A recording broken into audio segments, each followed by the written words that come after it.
नमस्कार आप सबका। यदि आप हकलाते हो और आप स्टैमरिंग को कंट्रोल करने के लिए आप डेली प्रैक्टिस करते हो, टंग ट्विस्टर हो गई और ब्रीथिंग एक्सरसाइज, टंग एक्सरसाइज, लिप्स जो, पर उसके बावजूद भी यदि आपको स्टैमरिंग पर कंट्रोल नहीं है तो ये वीडियो स्पेशली आपके लिए रहेगा। हाय गाइस, नमस्कार, आदाब, सत श्री अकाल, अस्सलाम वालेकुम, जय Shri Krishna. My name is Dennis Vora और मैं भी एक स्टैमर पर्सन हूँ और मेरी यूट्यूब पे लगातार 3 महीने से मैं यूट्यूब पे लगातार कंटिन्यूसली वीडियो अपलोड करता हूँ स्टैमरिंग पे। और आज हम पहले स्टार्टिंग करेंगे ब्रीथिंग एक्सरसाइज। ब्रीथिंग के बाद हम करेंगे अनुलोम विलोम, ठीक है। तो पहले मैं नॉर्मल ब्रीथिंग एक्सरसाइज कर लेता हूँ।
अभी इतनी ब्रीथिंग एक्सरसाइज काफ़ी है, 2 मिनट हो चुके हैं। अभी उसके बाद मैं करूँगा अनुलोम विलोम।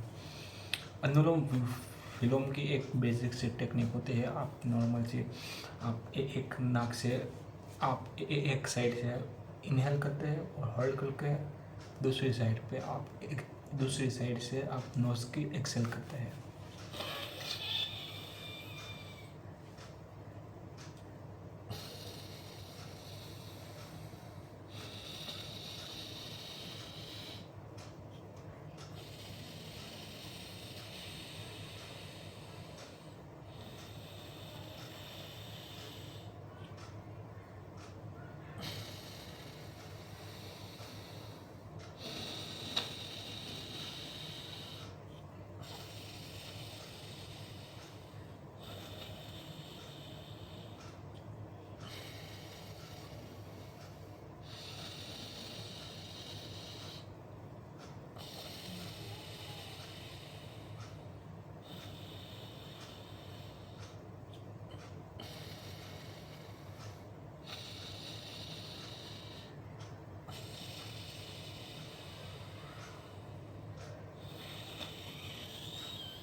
तकरीबन 2 मिनट तक मैंने ये दोनों एक्सरसाइज किए। और ब्रीथिंग के बाद ब्रीथिंग की एक्सरसाइज के बाद अभी मैं आता हूँ टंग की एक्सरसाइज। तो टंग में मैं पहले एक्सरसाइज करता हूँ क्लॉकवाइज और एंटी क्लॉकवाइज।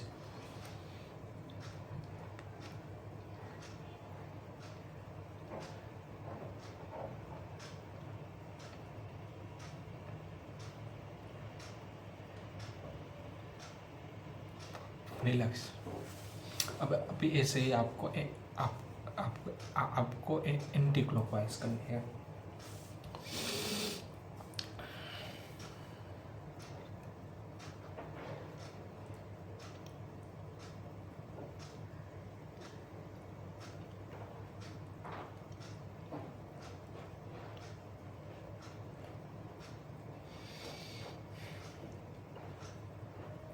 ठीक है, ये हो गई टंग की क्लॉकवाइज और एंटी क्लॉकवाइज। टंग के दूसरी एक्सरसाइज में मैं करता हूँ आपको अप एंड डाउन करना और उसके बाद लेफ्ट राइट करना। तो पहले अप एंड डाउन वाली।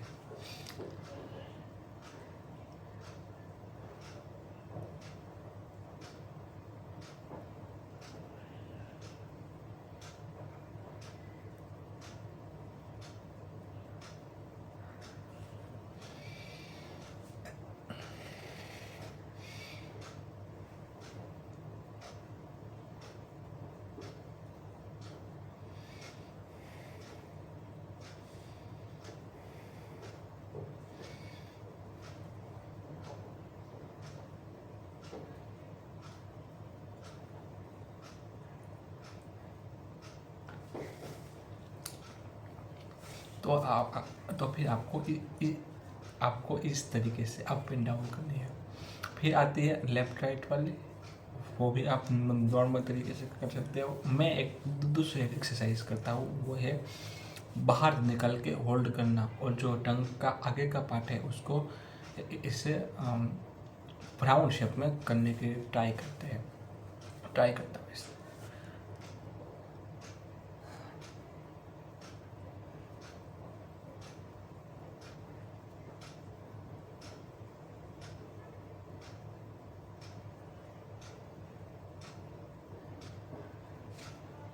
रिलैक्स।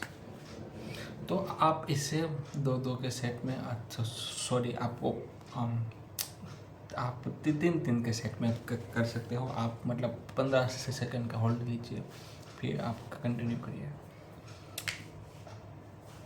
फिर टंग के बाद भी मैं आता हूँ, वो है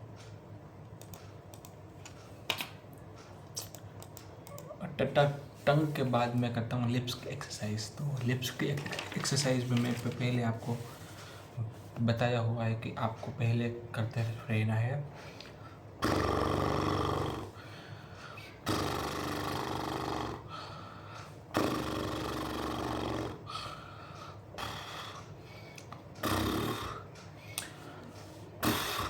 नहीं हुआ।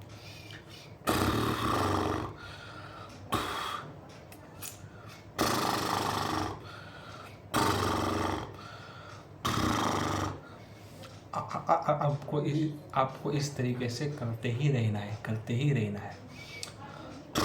आपको कहीं पे भी 2 मिनट 5 मिनट का टाइम मिलता है स्कूल पे, कभी ब्रेक पे, लेक्चर अभी वो शिफ्ट हो रहा हो, टीचर शिफ्ट हो रहा हो, तो वहाँ पे 2-3 मिनट का टाइम मिलता है, उसमें कर सकते हो। फिर लिप्स की दूसरी एक्सरसाइज में मैं करता हूँ, वो है अंदर के साइड पे होल्ड करके रखना।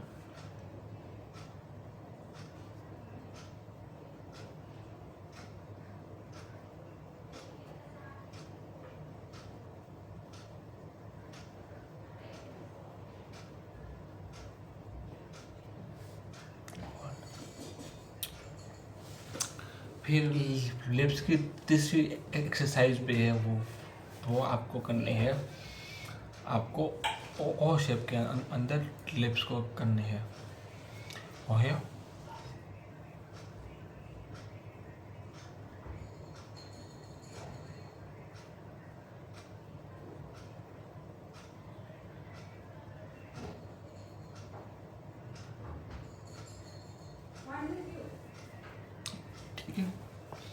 ऐसे आप 3-3 के सेट में भी कर सकते हो।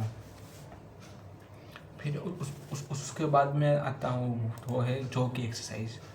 तो जो कि पहली एक्सरसाइज मैं करता हूँ वो है आपको जितना माउथ ओपन हो सके, वाइड हो सके, उतना खोलना है।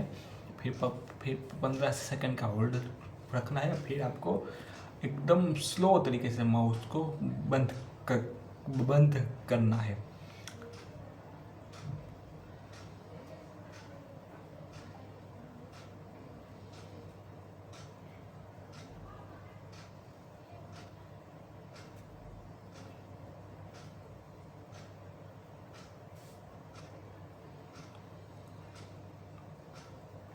बिल्कुल ऐसे ही आपको एकदम स्लो तरीके से, ठीक है। और उसके बाद अभी आता हूँ वो है जोग की दूसरी एक्सरसाइज में। जोग में आप करने हैं आपको पूरा राउंड वाइज।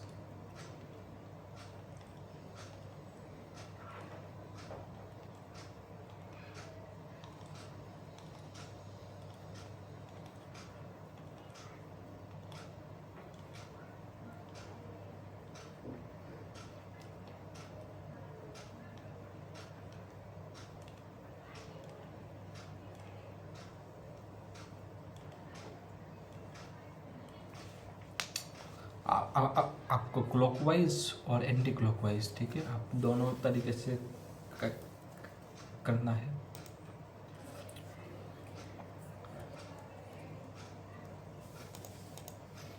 फिर जो के बाद कौन सी एक्सरसाइज मैं करता हूँ? हाँ चलो, जो के बाद मैं करता हूँ एयर ब्लो वाली। तो आपको करते रहना है।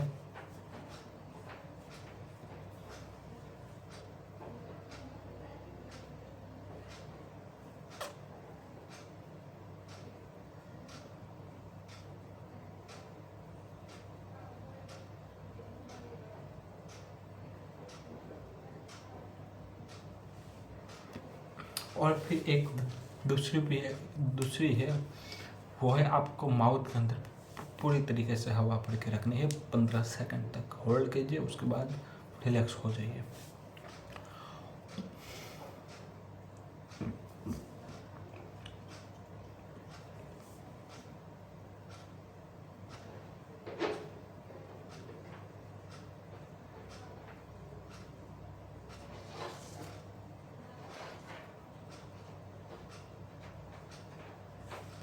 रिलैक्स।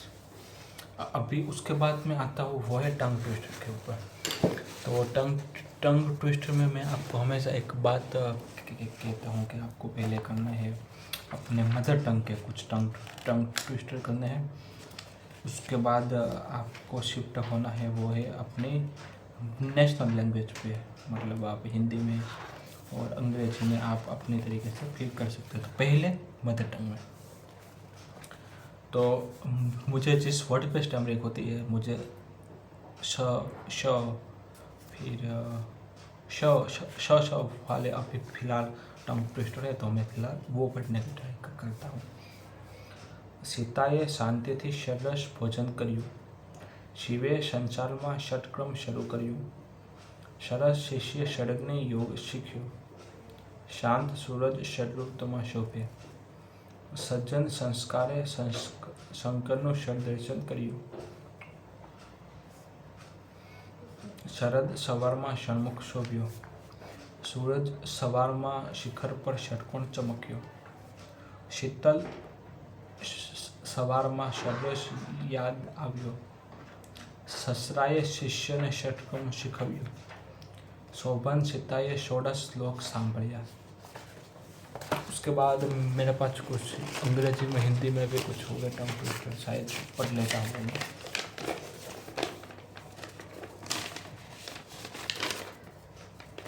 कबीर की कच्ची किताब कागज के कोने काटते काटते गिर गई। चंचल चाचा चटपटी चटनी चम्मच से चुपचाप चखते रहे।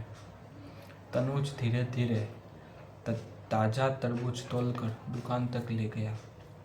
पप्पू ने बड़े प्यार से पक्के पकोड़े प्लेट में परोसे। रवि रोज लाल रसीले सेब लेकर लंबी लाइन में लगा। नन्हा मोहन नई नाव लेकर नहर में मजे से घूमता रहा। किशन की कहानी कहने की कोशिश धीरे धीरे साफ होती गई। सुरेश सुबह से शांत स्वर में सरल शब्द बोलता रहा। दीपक धीरे बोलकर दोस्त से दयालु बात समझाने लगा। मधुर मन से मीरा ने मुलायम मिठाई मेज पर रखी। गोपाल गरम चाय का घूंट लेकर गहरी सांस भरता है। राजू रोजाना रुककर राहत के साथ शब्द दोहराता है। पवन पूरे धैर्य से स्पष्ट वाक्य पढ़ने का प्रयास करता है। सुनील सहज होकर संयम से सवाल साफ तरीके से पूछता है।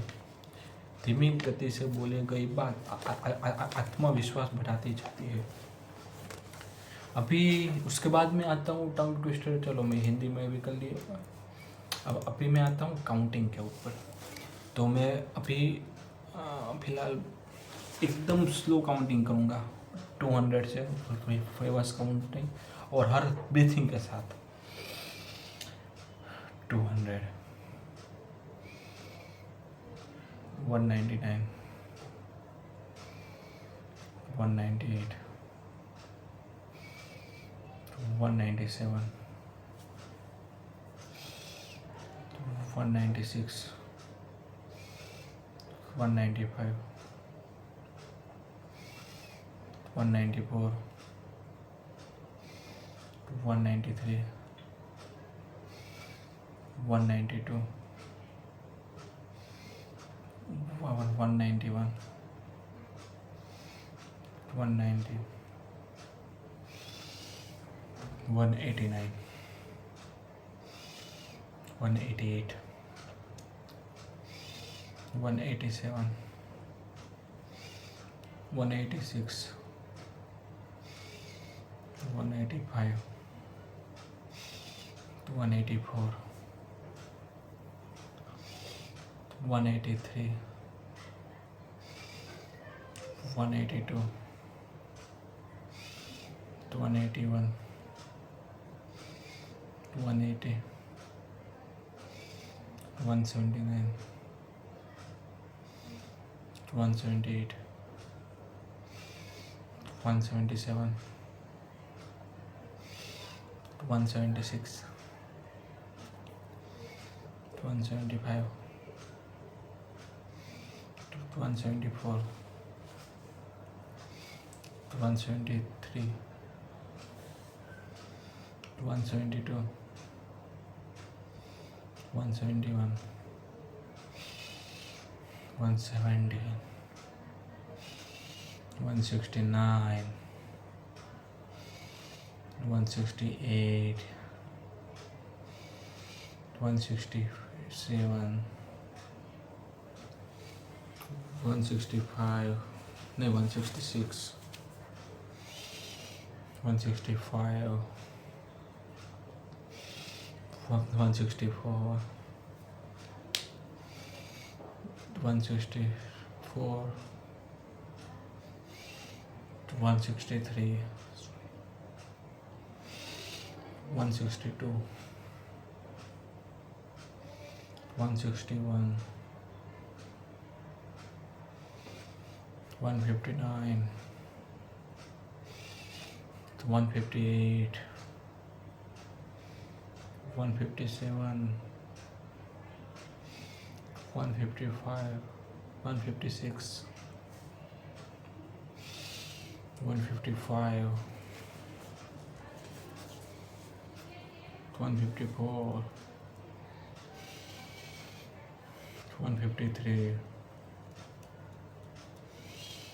152,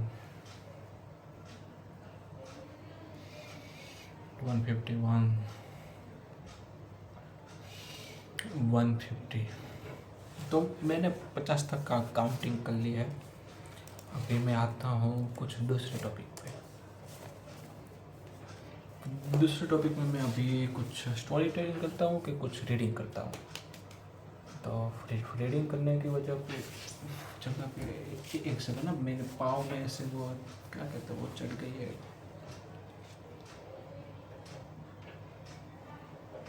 तो मैं पढ़ता हूँ कि क्या करता हूँ।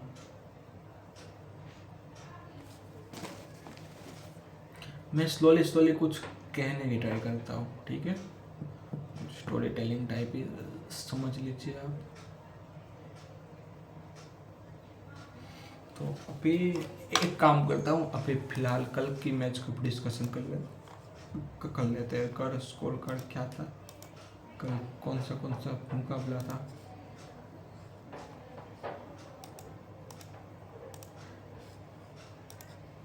तो कल मैच था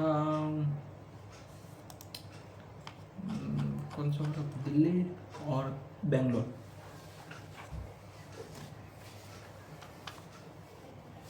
दिल्ली बेंगलोर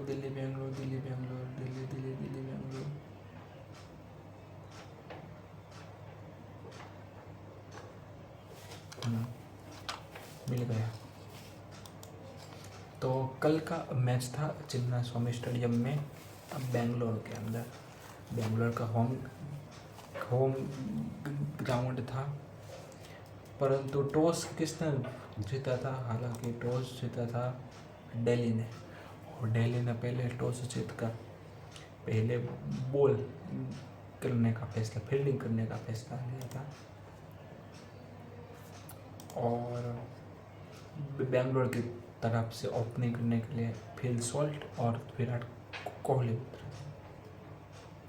तो विराट कोहली अच्छे टच में थे, 13 बॉलों पे 19 रन, परंतु वो अपने कुछ बड़ी पारी में तब्दील नहीं कर सके। फिर दूसरी तरफ था फिल सॉल्ट, 38 बॉलों पे 63 रन्स। फिर था देवदत्त पडिक्कल। फिल सॉल्ट ने काफ़ी अच्छी इनिंग खेली थी, 3 छक्के 4 चौके, वो काफ़ी अच्छी खेली थी उसने इनिंग। फिर देवदत्त पडिक्कल था, 13 बॉलों पे 18 रन। वो कुछ ज़्यादा कर नहीं पाया, परंतु ठीक ठाक, वो भी पावर प्ले के दौरान ही खेल रहा था, परंतु वो भी कुछ बड़ा स्कोर नहीं कर पाया। फिर रजत पाटीदार, जो इस सीज़न में काफ़ी बढ़िया खेल रहे थे, वो बिल्कुल ही फ्लॉप रहे, 4 बॉलों पे 8 रन। फिर टीम डेविड भी कुछ ज़्यादा कुछ कंट्रीब्यूट नहीं कर पाए, 17 बॉलों पे 26 रन। और सबसे कंसर्न वाली बात थी कि जितेश शर्मा, क्योंकि एक साइड से पहले अर्ली स्टेज पे भी विकेट गिर रही थी, लगातार विकेट का सिलसिला गिरने का चालू था, जिसकी वजह से एक साइड पे जितेश शर्मा वो एक एंड संभाले हुए था, परंतु वो जिस तरीके से वो फिर जो एक बार क्या वो आप वो क्या मैच को स्लो करने की ट्राई तो करते हो, परंतु वो स्लो होने के बाद जो एक्सेलेरेट करने की बारी आती है, वहाँ पे जितेश शर्मा आज नहीं कर पाए, और बहुत ही 20 बॉलों पे 14 रन, 70 का स्ट्राइक रेट, 70 का स्ट्राइक 70 का स्ट्राइक रेट। सभी लोग बात कर रहे थे यार जितेश शर्मा ने कुछ अच्छा, बहुत ही गेंद खेल ली, वो ज़्यादा स्कोर नहीं कर पाए, परंतु वो बिल्कुल हर बार तो वो कोई स्कोर थोड़ी करता है, ठीक है, एक मैच बुरा जाता है, परंतु जितेश ने फील्डिंग में भी काफ़ी बढ़िया कर लिया था। फिर हमारे शेपर्ड पे कुछ ज़्यादा कर नहीं पाए, 4 बॉलों पे 1 रन। कुणाल पांड्या 10 बॉलों पे 12 रन। फिर रसिक शेखदार और भुवनेश्वर कुमार के दो बॉलों पे 3 रन। रसिक सलमदार सलामदार वो तो नॉन स्ट्राइकर एंड पे ही था, 0 बॉलों पे 0-0 इस तरीके से। और टोटल बेंगलोर का 175 पे 8 विकेट डाउन। दिल्ली की अंदर से बॉलिंग की बात कर दूँ तो आकिब नबी 3 में 36 दिए, मुकेश कुमार ने 4 में 32 और 1 विकेट लिए, लुंगी एंगेडी ने 4 में 39 और 2 विकेट लिए, कुलदीप ने 4 में 32 और 2 विकेट, टी नटराजन 2 ओवर में 16 रन 0 विकेट, और अक्षर पटेल कैप्टन 3 में 18 और 2 विकेट। फिर जब चेस की बारी आई तो चेस में दिल्ली में प्रथम निशंका और केएल राहुल। तो ભુવનેશ્વર કુમાર की ટેનિસ બોલા કુંડી કરવા બોલાવે છે, ભૂંગળાની જરૂર પડે તો હેઠો આવજે. हाँ બીજો સણવા આવ્યા છે. નવી બંધ કરી દે, તારી બંધ કરીને આવજે. हाँ तो भुवनेश्वर कुमार के दूसरे बॉल पे नहीं, सॉरी, प्रथम निशंका अपने दूसरे बॉल पे भुवनेश्वर कुमार के हाथों वो LBW हो गए, काफ़ी अंदर की तरफ लाया था वो पे भुवनेश्वर की स्विंग हम सबको मालूम ही है। फिर वन डाउन इम्पैक्ट प्लेयर पे करुण नायर था तो वो कुछ कर नहीं पाया, उसने 5 बॉलों पे 5 रन। और फिर 2 विकेट डाउन पे समीर रिजवी चौथे नंबर पे, वो 3 बॉलों पे 2 रन। हाँ, Bhuvneshwar Kumar wicket catch, wicket keeper Chitesh Sharma ने काफ़ी अच्छा जो डाइव लगा था, जो मुझे वृद्धिमान शाह की याद दिलवा दी चितेश शर्मा ने, वो भाई उसको स्लिप की ज़रूर नहीं पड़ती थी टेस्ट में। तो बिल्कुल वो फर्स्ट और सेकंड स्लिप के बीच में जो कैच जाता था उसको विकेट के वो उसको विकेट कीपर ने जंप करके वो कैच लिया। तो मुझे बुद्धिमान शाह की याद हो गई। परंतु दिल्ली की 3 विकेट जो अर्ली विकेट गिर गई, तो मैंने प्रीव्यू वाले मैच में बोला था कि बेंगलोर है वो एक्चुअली केएल राहुल का होम ग्राउंड है, वो कर्नाटक से खेलता है। तो केएल राहुल ने उसने पारी संभाली, 34 बॉलों पे 57 किया और उसके साथ दिया ट्रिस्टन स्टब ने। पर जब केएल राहुल आउट हो गए तो वहाँ पे अक्षर पटेल ने 19 बॉलों पे 26 रन किए। फिर ट्रिस्टन स्टब और अक्षर पटेल दोनों पार्टनरशिप लगा रहे थे। फिर जब 4 ओवर में 42 का कुछ इस तरीके से स्कोर बाकी था तो वहाँ पे अक्षर पटेल उसको क्रैम्प पड़ते हैं और वो रिटायर्ड हट होके आ जाता है और वहाँ पे आता है डेविड मिलर। मेरा फेवरेट है डेविड मिलर। साउथ अफ्रीका में कोई मुझे 2-3 प्लेयर मुझे अच्छे लगते हैं जो करंट प्लेयर है, उसमें से साउथ अफ्रीकन कोई मुझे अच्छे लगते हैं तो वो है Kagiso Rabada, David Miller, Quinton de Kock. तो ये मुझे 2-3 अच्छे लगते हैं। फिर डेविड मिलर ने बताया कि भाई वो मुझे 1 रन का ताना मत मारो, मैं 2 बॉलों पे 2 छक्के भी लगा सकता हूँ। नो डाउट वो बंदा ने पिछले भी कई फिनिशिंग टच दिए हुए हैं टीम को। तो उसने फिर लास्ट ओवर में 15 रन था तो डेविड मिलर ने रोमारियो शेफर्ड ने को ओवर दिया था, कैप्टन ने आओ। फिर रोमारियो शेफर्ड को 2 छक्के लगा के पूरी फन साइड कर दिया था मैच। आरसीबी की बॉलिंग में भुवनेश्वर कुमार 4 में 26 3 विकेट, जोश हैजलवुड 4 में 38-0, रितेश सलाम देशमुख 4 में 40 0 विकेट, कुणाल पांड्या 4 में 24 1 विकेट, सुयास 3 में 31 0 विकेट और रोमारियो शेफर्ड को 17 रन पड़ गए एक ही ओवर में। तो ये बिल्कुल वन साइडेड हो गया था रन चेस। फिर लास्ट में वो तो बीच में से थोड़ा सा स्लो हो गया, वरना तो दिल्ली का था मैच।